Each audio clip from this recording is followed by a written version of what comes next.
अगर मैं आपसे कहूं कि भारत ने ऑस्ट्रेलिया के साथ यूरेनियम डील क्या कर ली, अरे तो पाकिस्तान से लेकर चीन तक, तो चीन से लेकर अमेरिका तक तबाही मच चुकी है।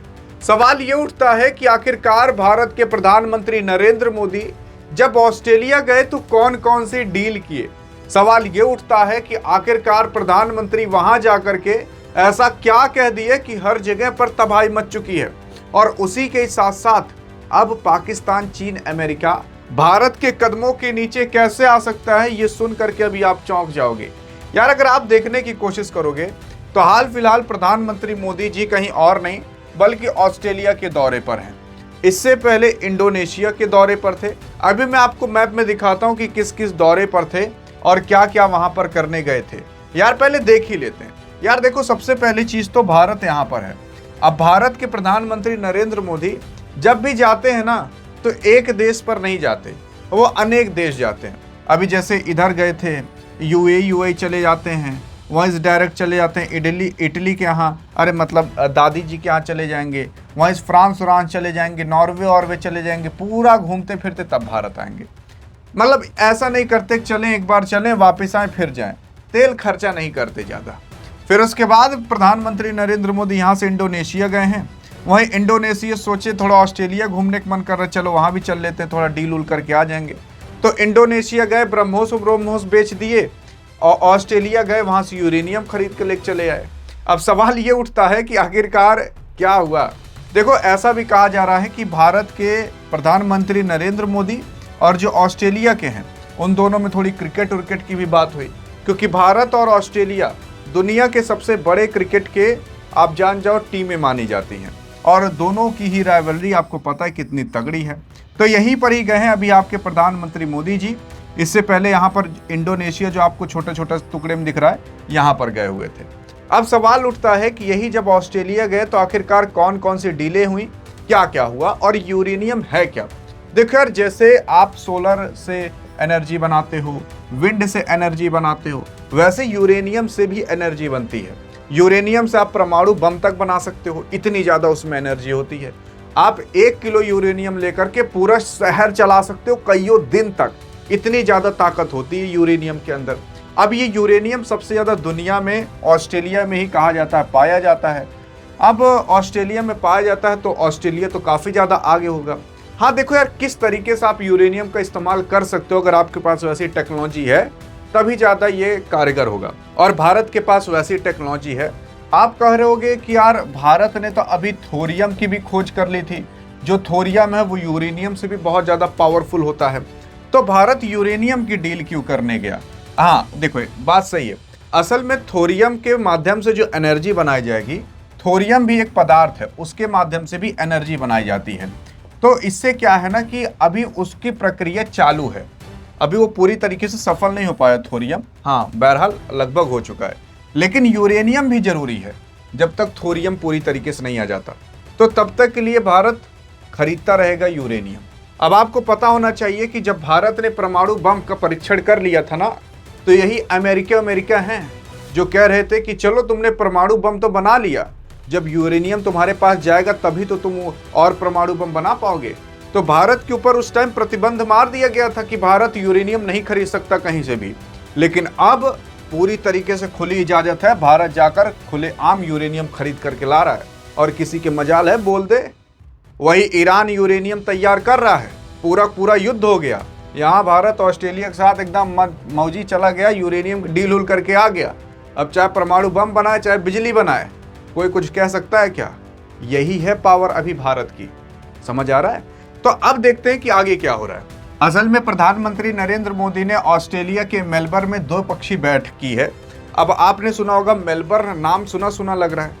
हाँ, वहीं जहाँ क्रिकेट मैच खेला जाता है, मेलबर्न में स्टेडियम भी है ऑस्ट्रेलिया का। जब इंडिया जाती है यहाँ से वहाँ खेलने ऑस्ट्रेलिया में, तो मेलबर्न वाले ही स्टेडियम में खेलती है। तो वहीं पर ही, हाँ स्टेडियम में बैठक नहीं हुई है, वहीं एरिया में बैठक हुई है। वहाँ प्रधानमंत्री मोदी जी और ऑस्ट्रेलिया के प्रधानमंत्री दोनों मिले। वहाँ पर बात ये हुई कि भारत की ऊर्जा सुरक्षा को लेकर के, कि यार मान लेते हैं कोयला वोले से कितनी एनर्जी बनाई जाएगी, कुछ यूरेनियम से ही बनाई जाए। तो इस वजह से भारत के प्रधानमंत्री गए, जो ऑस्ट्रेलिया के प्रधानमंत्री हैं उनसे यूरेनियम की डील करके आ चुके हैं कि अब ऑस्ट्रेलिया के माध्यम से भारत के अंदर रास्ते बनाए जाएंगे यूरेनियम के। ऑस्ट्रेलिया भारत को क्या पता आगे चलकर अब यूरेनियम सप्लाई करे, क्योंकि दुनिया में अगर आप देखोगे सबसे ज़्यादा आपके ऑस्ट्रेलिया के ही पास यूरेनियम पाया जाता है। भारत में यूरेनियम पाया नहीं जाता, 1-2% पाया जाता है, वरना वो भी नहीं पाया जाता। और यूरेनियम अभी के ज़माने के लिए बहुत ज़्यादा इम्पोर्टेंट है, क्योंकि आप ऐसा सोचो, जितना 1 लाख किलो जो होता है ना कि कोयला एनर्जी बनाएगा, उतना बस कुछ ग्राम ही यूरेनियम एनर्जी बना सकता है। इतनी ताकत होती है यूरेनियम में। तो इस वजह से प्रदूषण भी कम होगा, और कोयला से प्रदूषण ज़्यादा होता है। यूरेनियम लगा दोगे तो कम चीज़ों में आप बहुत ज़्यादा एनर्जी पा सकते हो। और भारत के सामने तो अब ये जो सामने देश खड़ा है ना, ये जान जाओ इसका देश यूरेनियम से भरा ही पड़ा है।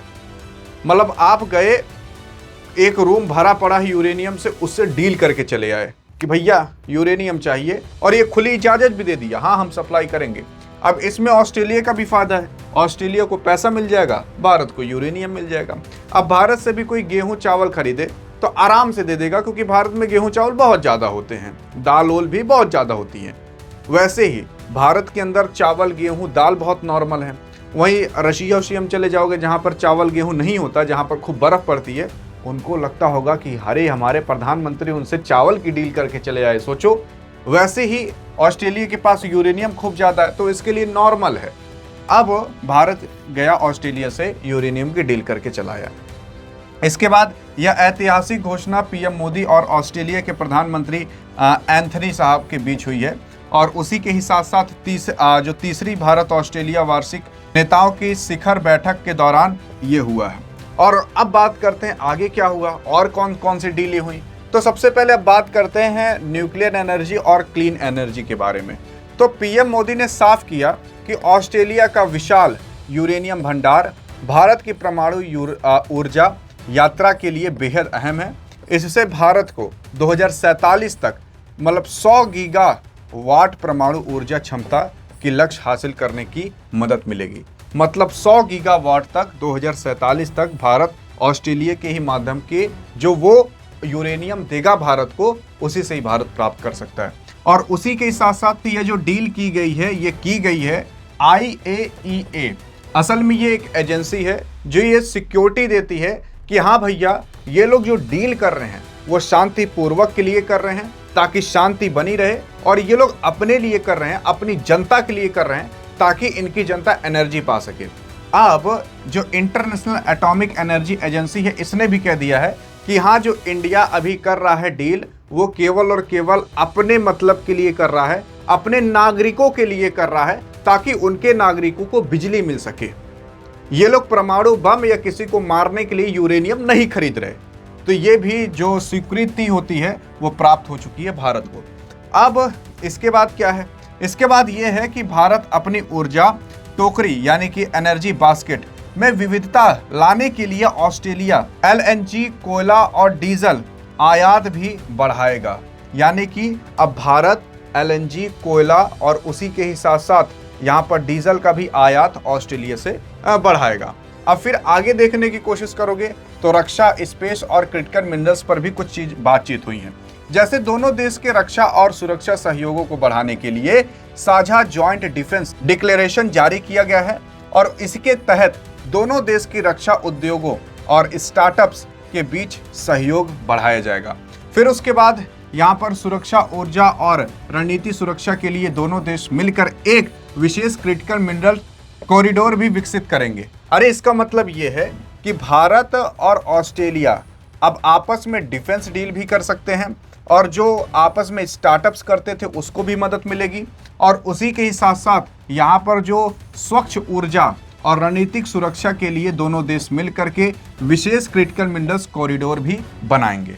फिर उसके बाद अगर आप देखोगे तो ऑस्ट्रेलिया के जो कोकोस द्वीप पर एक अस्थायी स्पेस ट्रेनिंग टर्मिनल बनाया जाएगा, जो भारत के लिए बहुत महत्वाकांक्षी और गगनयान मिशन के लिए सीधा सपोर्ट करेगा। ऑस्ट्रेलिया के अंदर एक ठो द्वीप है और उस द्वीप का नाम है कोकोस। वहाँ पर भारत एक स्पेस ट्रेनिंग टर्मिनल भी बनाएगा, ताकि वहाँ पर जाकर ट्रेनिंग की जा सके। और ये चीज़ भारत के जो गगनयान बनाया जा रहा है, जिसके माध्यम से भारत आदमियों को आसमान में भेजेगा, उसके लिए काफ़ी ज़्यादा इम्पॉर्टेंट रहेगा ये द्वीप, ताकि यहाँ पर प्रैक्टिस की जा सके या कुछ रखना हो तो यहाँ पर रखा जा सके। तो ये सारी डीलें हुई हैं यूरेनियम को लेकर, गगनयान को लेकर, स्टार्टअप्स को लेकर, रक्षा को लेकर के, और उसी के साथ साथ तमाम चीज़ें और हैं जो मैंने आपको यहाँ पर बताने की कोशिश की है। बाकी आपको क्या लगता है कि अब ये भारत किसी के आगे झुकेगा क्या? देखते हैं आप क्या कहते हो। और अगर इसी तरीके से ही डील होते रही तो आप देखिएगा आने वाले 10 सालों के अंदर भारत एक ऐसा देश होगा कि सभी दुनिया के देश भारत के ही अंदर पैसा लगाते हुए दिखाई देंगे, क्योंकि सबको पता रहेगा कि इतनी बड़ी बड़ी डीलें हो चुकी हैं। भैया रे भैया, भारत के सामने अब कोई टिक नहीं सकता। बाकी अब आप क्या कहना चाहोगे इस मुद्दे पर, आप क्या कहना चाहोगे इस डील पर, देखते हैं क्या कहते हो। अधिक जानकारी चाहिए तो इस वीडियो में मिलते हैं, तब तक के लिए जय हिंद जय भारत।